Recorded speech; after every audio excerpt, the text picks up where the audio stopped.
Final boss, a term to describe one of the most, if not the most climactic fight within a game, and as a gamer I faced off against multiple final bosses within my lifetime that have left lasting impressions on me, but not to the same extent as the build up and eventual final battle within Omori.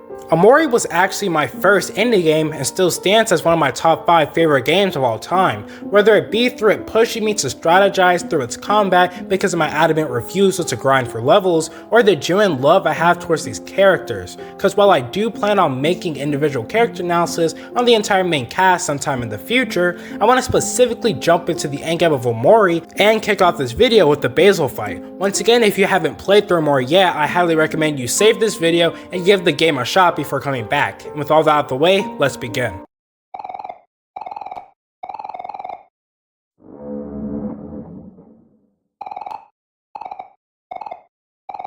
Confronting Basil was one of the most emotional scenes throughout the entire game, which only makes sense considering the situation. Both him and Sunny are both consumed by guilt over what happened to Mari that day, with it causing Sunny to psychologically deny it for years, and Basil to continue bargaining with the idea that it wasn't Sunny who did it. Basil held so tightly onto the idea and image that Sunny could do no wrong. The same person who would listen to him vent and always stood beside him could never possibly do such a heinous act like killing Mari. That's why he helped him stage her death like a suicide. That's why he accepted the burden of being bullied by Aubrey for all those years. They're not telling her it was Sunny who blacked out Mari's photos. That's why he had done all of that just to keep Sunny safe, yet, once again, Sunny was going to leave him behind. Leave him alone once again to bear all the stress and mental suffering alone. But this time Basil refuses to allow that to happen again. The fear of being left alone and the refusal to believe Sunny was in control that day causes him to attempt to protect Sunny from his guilt, which initiates one of the hardest boss fights for me personally. I remember my first playthrough that I was attempting to find any possible loophole or way to not hurt Basil, but that's sadly what had to happen. And you can tell this isn't what Sunny wants either through his inability to calm down, focus, or even persist. He wants to run away, but it's like some forces pushing these two troubled souls to face off. One of the things that make this fight hit so hard, along with the future Omori one, is the mid-fight dialogue. Through this, we get more of Basil's perspective on their current circumstances. Basil pleads to know if he's being a selfish person by wanting to stop Sunny from leaving him behind. He begs to know if Sunny hates him, questions why Sunny is rejecting him and refusing his attempt to help him. And all this subsequently leads to the fight getting much worse, and through Basil attempting to stab the thing that was controlling Sunny, he stabbed Sunny in the same eye that was open when they hung Mari's body, leading to Sunny falling unconscious.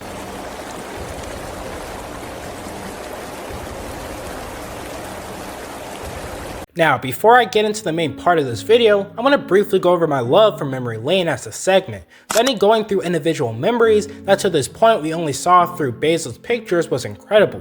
Memory Lane to me is meant to accomplish two things for the story. The first is obvious, allowing you to truly see the bond that this group of friends has forged and in turn repair Sunny's broken violin, while also further pushing the fact that no matter what the truth is, they will forgive Sunny and Basil. And if you believe they wouldn't, then you obviously didn't understand the story Omocat was trying to tell. But another thing that Memory Lane was meant to do that I feel it did flawlessly was to bring to light all the foreshadowing shown throughout the game, with the biggest one being that the thing Sunny and Basil have been seeing throughout the game was Mari's open eye showing through her hair after they hung her body, which, let me be frank, was a reveal that terrified the hell out of me in my first playthrough, funnily enough, because I was playing in the dark.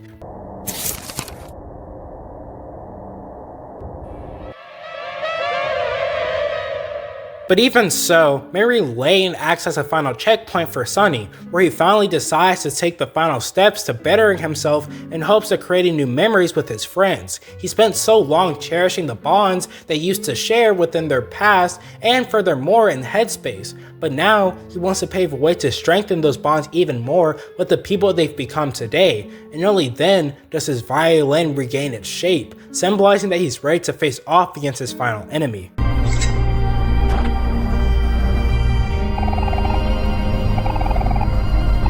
The final boss against Omori in my eyes is the greatest boss fight of all time. Narratively, it's sheer perfection because it's where Sunny faces against his denial and fully accepts what happened to Mari. Through his journey through memory lane, Sunny has come to terms that his friends will forgive him and Basil, that just because you do a bad thing, it doesn't make you a bad person, that within these past few days he has gotten stronger psychologically and is ready to face his past. Omori is an incredible boss fight because he acts as Sunny's coping mechanism. If Omori exists, then that means it wasn't Sunny who killed Mari and hung up her body, it was Omori. But at this point in the story, Sunny has come to terms with what the truth really is.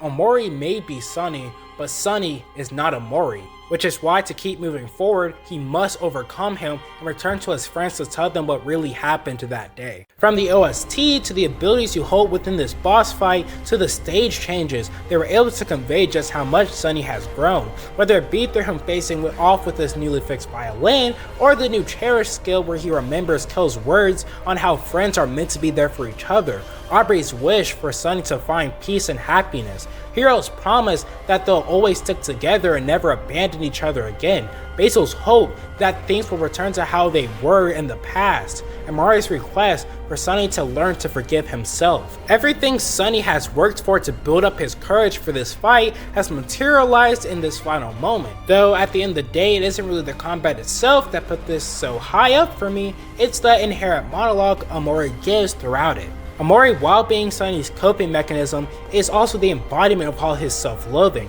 which is why even though his drugs hurt, and yes I mean hurt, I die at least once every time I fight him, what he says throughout the fight cuts deeper. Omori is meant to show off how you don't get rid of guilt that easily, showcased by his refusal to succumb no matter how many times you lower his health bar. His role is to push Sunny to his very limits until he finally gives up on attempts to overcome his past, whether it be through reminding him of all the suffering he's caused and how he did nothing, how just like he did them, they'll abandon Sunny after they learn the truth, how he's a selfish person who simply doesn't want others to depend on him. But even so, Sunny continues to push forward and push Omori to his final stages, hell-bent on regaining control of his life until Omori gives off one of the most memorable and impactful monologues I've ever heard. You killed Mari. She loved you, and you killed her. Hiro loved her, and you killed her. Aubrey loved her, and you killed her. Kell loved her, and you killed her. Basil loved her, and you killed her. You loved her, and you killed her. A section so simple, yet so masterfully written. Sunny, who felt prepared to face his past, is put into a corner through this one section because it's the verbalization of what he fears the most.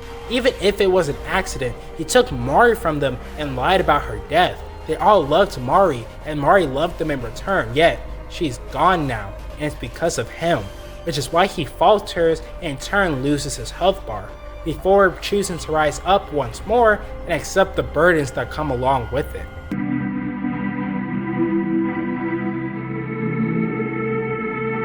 The final duet is to the full circle moment that Omori was building up to, the piece that Sunny and Mari were meant to play together, and in turn was the core of their falling out, pun not intended, was what allowed Sunny to finally prevail over Omori. The sequence of duet was essentially a beautifully animated showing of the group forming together and the moments they shared that were enough to bring me to tears in my first playthrough, and hell, it even brought me to tears when I replayed the endgame of Omori for this very video. I believe this section is meant to convey how within this song is the memories Sunny has made with those closest to him, and the conclusion of it acts as one final send-off to Mari.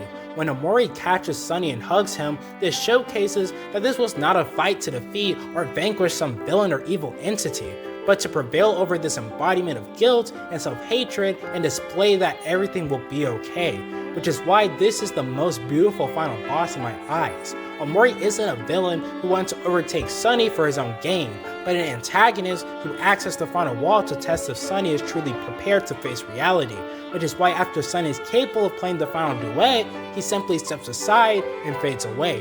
While Sunny instead chose to give up instead, well, you at least get to hear one of my favorite tracks of the game. Okay, roll the outro. Omori means a lot to me. It's a game that sent me down a huge rabbit hole of content after I finished it, and one that houses characters I adore. Through this final boss fight, Omori has become one of my top 5 favorite antagonists due to what he stands for. He's the personification of Sunny's doubts and acts as the final barrier that he must surpass to truly handle the reality of telling everyone the truth about Mari, which is why after defeating him, Sunny not only builds up the courage to tell Aubrey, Kel, and Hiro the truth, but in the true ending, he is able to smile once more, which is what saves Basil from his own guilt, which was still manifesting. After writing the script, I've begun to think of this as less of a boss fight and more as a psychological trial for someone consumed by his regrets within the past. The build up through the confrontation with Basil to Memory Lane to Omori is such a well done sequence and one I will never forget. If you enjoyed, please like and subscribe for more Omori content. We're currently on the road to 1K by the end of the year, so it'd be much appreciated, and I'll see you in the next one.